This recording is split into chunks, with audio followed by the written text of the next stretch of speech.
Hello everyone. Today we'll be discussing process safety management. Process safety management is all about the standards, procedures, and documentation of storing and processing highly hazardous chemicals.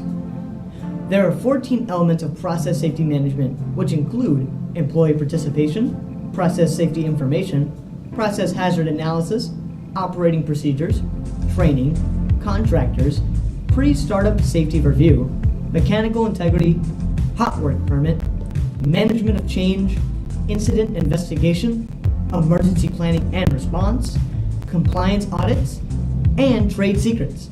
Today we will be covering training, employee participation, and management of change. During this we will be explaining what each one means and what could happen when you do not follow these steps.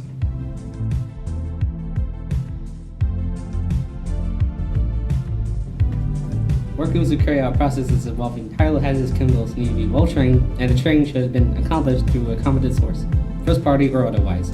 Their training also needs to be well documented.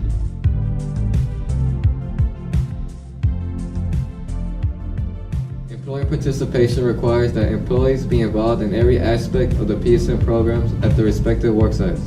They must also be represented at the meeting where PSM-related issues are discussed.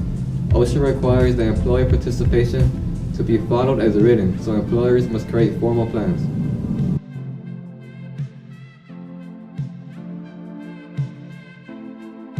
Standard procedures are required for managing changes to processing chemicals, technology, equipment, and procedures.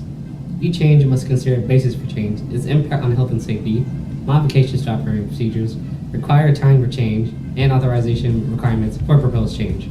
Each element of PSM is interlinked and interdependent.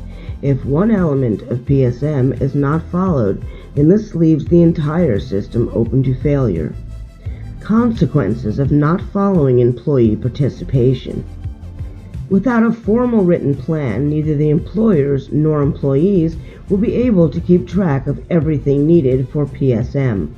Employee participation also requires employers and employees to be included in every aspect of PSM.